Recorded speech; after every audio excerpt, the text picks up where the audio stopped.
ಗಂಡಸರೇ, miss ಮಾಡದೆ ಈ crime story ನೋಡಿ. ನೀವೆಷ್ಟು ಸೇಫ್. ನಿಮ್ಮ ಪಕ್ಕದಲ್ಲೇ ಸಾವು ಮಲಗಿರಬಹುದು, ನಿಮ್ಮ ಬೆನ್ನ ಹಿಂದೆಯೇ ಸಾವು ಕಾಯ್ತಾ ಇರಬಹುದು, ನಿಮ್ಮ ಕಣ್ಣ ಮುಂದೆಯೇ ಸಾವು ನಿಂತಿರಬಹುದು. ಹೆಂಡತಿ ಮಲಗಿದ್ದ ಗಂಡನ ಬೆಡ್ಶೀಟ್ ಒಳಗೆ ದೇಶದ ಅತ್ಯಂತ ವಿಷಕಾರಿ ಹಾವನ್ನ ಬಿಟ್ರೆ, ಒಂದು ಕ್ಷಣ ಯೋಚಿಸಿ.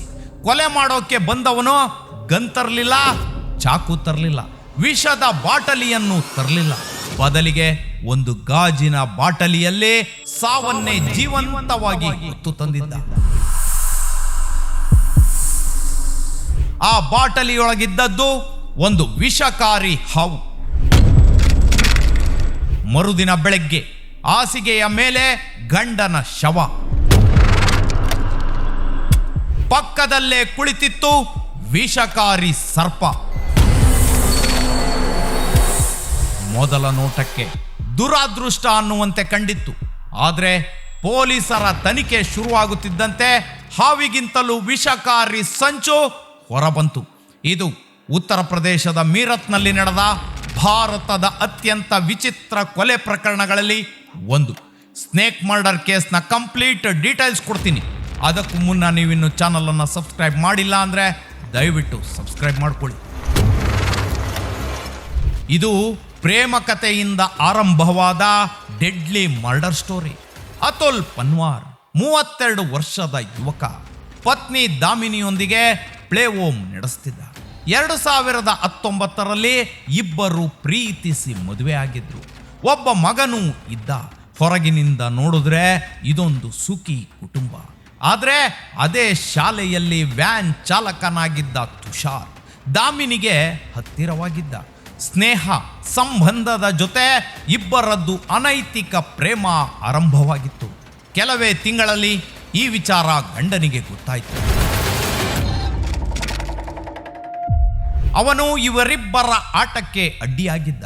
ಅಲ್ಲಿಂದಲೇ ದಾಮಿನಿ ಹಾಗೂ ತುಷಾರ್ ಒಂದು ನಿರ್ಧಾರಕ್ಕೆ ಬಂದು ಬಿಟ್ರು. ಅತುಲ್ ಬದುಕಿರಬಾರ್ದು, ಅವನಿನ್ನು ಬದುಕಿರಲೇಬಾರ್ದು. ಇಂತಹದ್ದೊಂದು ನಿರ್ಧಾರದ ಬೆನ್ನಲ್ಲೇ ಶುರುವಾಯಿತು ಅತುಲ್ ಪನ್ವಾರ್ ಕೊಲೆಗೆ ಸಂಚು. The conspiracy. 1, 2, 3 ಪ್ರಯತ್ನಗಳನ್ನ ಮಾಡಿದ್ದು. ಆದರೆ 3ನೇ ಪ್ರಯತ್ನ ಫಲ ಕೊಟ್ಟಿತ್ತು. ಮೊದಲೆರಡು ಪ್ರಯತ್ನಗಳಲ್ಲಿ ಸ್ಕೆಚ್ ಮಿಸ್ ಆಗಿತ್ತು. ಆದರೆ 3ನೇ ಬಾರಿ ನೋ ಚಾನ್ಸ್. ಎಸ್, ಪೊಲೀಸರ ತನಿಖೆ ಹೇಳುವ ಪ್ರಕಾರ ಸುಮಾರು 4 ತಿಂಗಳ ಹಿಂದೆ ಮೊದಲ ಪ್ರಯತ್ನ ಮಾಡಿದ್ರು. ಅತುಲ್ಗೆ ಆಹಾರದಲ್ಲಿ ನಿದ್ರೆ ಮಾತ್ರೆ ಬೆರೆಸಿದ್ರು. ಅತುಲ್ ಆರೋಗ್ಯ ತೀವ್ರ ಹದಗೆಟ್ಟಿತ್ತು. ಆಸ್ಪತ್ರೆಗೆ ದಾಖಲಾಗಿ ಬದುಕಿಬಿಟ್ಟ. ವೈದ್ಯರ ಶ್ರಮ ಆತನಿಗೆ ಜೀವದಾನ ನೀಡಿತ್ತು. ಇತ್ತ ಜೋಡಿ ಹಕ್ಕಿಗಳ ಫಸ್ಟ್ ಅಟೆಂಪ್ಟ್ ಫೇಲ್ ಆಗಿತ್ತು. ಆದರೆ ಫಸ್ಟ್ ಅಟೆಂಪ್ಟ್ ಫೇಲ್ ಅಂತ ಅವರು ಸುಮ್ಮನಾಗಲಿಲ್ಲ. 2ನೇ ಅಟೆಂಪ್ಟ್ ಮಾಡಿದ್ರು. ಜಸ್ಟ್ 20 ದಿನಗಳ ನಂತರ ಅತುಲ್ ಬೈಕ್ನಲ್ಲಿ ಮನೆ ಕಡೆಗೆ ಬರ್ತಿದ್ದ.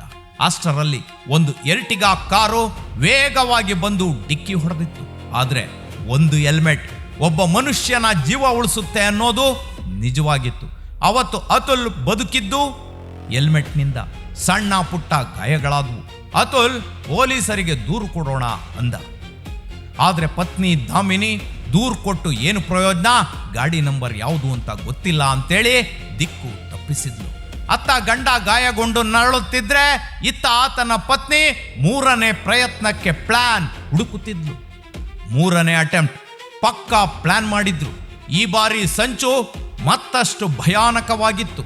ಮೀರತ್ನಲ್ಲೇ ನಡೆದ ಒಂದು ಪ್ರಕರಣ ಅವರಿಗೆ ಸ್ಫೂರ್ತಿ ಆಯ್ತಾ ಗೊತ್ತಿಲ್ಲ. 2025ರ ಮೇ 12ನೇ ತಾರೀಕು ರವಿತಾ ಹಾಗೂ ಪ್ರೇಮಿ ಅಮರ್ದೀಪ್ ಎಂಬ ಮತ್ತೊಂದು ಜೋಡಿ ಪತಿ ಅಮಿತ್ನನ್ನ ಕತ್ತು ಹಿಸುಕಿ ಕೊಂದು ನಂತರ ದೇಹದ ಮೇಲೆ ಹಾವು ಎಸೆದಿದ್ರು. ಈ ಕ್ರೈಮ್ ಸ್ಟೋರಿ ಅವರಿಗೆ 3ನೇ ಭಯಾನಕ ಪ್ಲಾನ್ ಕೊಟ್ಟಿತ್ತು. ಇದಕ್ಕಾಗಿ ದಾಮಿನಿಯ ಪ್ರಿಯಕರ ತುಷಾರ್ ಇಬ್ಬರು ಸಹಚರರನ್ನ ಸಂಪರ್ಕಿಸಿದ್ದ. ಅತ್ಯಂತ ವಿಷಕಾರಿ ಹಾವು ಬೇಕು ಅಂತ ಕೇಳಿದ್ದ. 5 ಲಕ್ಷ ರೂಪಾಯಿ ಕೊಡ್ತೀನಿ ಅಂದಿದ್ದ. ದುಡ್ಡಿನ ಆಸೆಗೆ ಬಿದ್ದ ಆ ಇಬ್ರು ಒಂದು ವಿಷಕಾರಿ ಹಾವನ್ನ ಹಿಡಿದು ತಂದೇ ಬಿಟ್ರು. ಗಾಜಿನ ಬಾಟಲಿ, ಅದರೊಳಗೆ ಜೀವಂತ ಹಾವು, ಜೀವಂತ ಸಾವು ತಣ್ಣಗೆ ಮಲಗಿತ್ತು. ಆ ಬಾಟಲಿಯನ್ನ ದಾಮಿನಿಯ ಕೈಗಿಟ್ಟ ಗೆಳೆಯ ಸೈಲೆಂಟಾಗಿ ಸೈಡಿಗೆ ಹೋಗಿಬಿಟ್ಟ.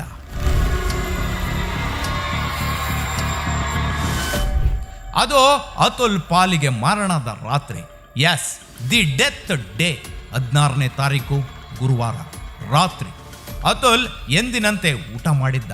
ಪೊಲೀಸರ ಪ್ರಕಾರ ಆ ದಿನ ಅವನು ತಿಂದ ಊಟದಲ್ಲೂ ನಿದ್ರೆ ಮಾತ್ರೆ ಬೆರೆಸಲಾಗಿತ್ತು. ಸ್ವಲ್ಪ ಹೊತ್ತಲ್ಲೇ ಅವನು ಗಾಢ ನಿದ್ರೆಗೆ ಜಾರಿದ್ದ. ರಾತ್ರಿ 2 ಗಂಟೆ. ಇಡೀ ಮನೆಯಲ್ಲಿ ಮೌನ. ದಾಮಿನಿ ನಿಧಾನವಾಗಿ ಎದ್ದವಳೆ ಗಾಜಿನ ಬಾಟಲಿಯ ಮುಚ್ಚಳ ತೆಗೆದಿದ್ಲು. ಮುಚ್ಚಳದ ಒಳಗೆ ಬಂದಿಯಾಗಿದ್ದ ಹಾವು ಬಿಡುಗಡೆಯಾಗುತ್ತಲೇ ನೇರವಾಗಿ ಅತುಲ್ ಒದ್ದುಕೊಂಡಿದ್ದ ಬೆಡ್ಶೀಟ್ ಒಳಗೆ ನುಸುಳಿತ್ತು. ಕೆಲವೇ ಕ್ಷಣಗಳಲ್ಲಿ ಅತುಲ್ ದೇಹವನ್ನ ಕಚ್ಚಿ ವಿಷ ಇಳಿಸಿತ್ತು.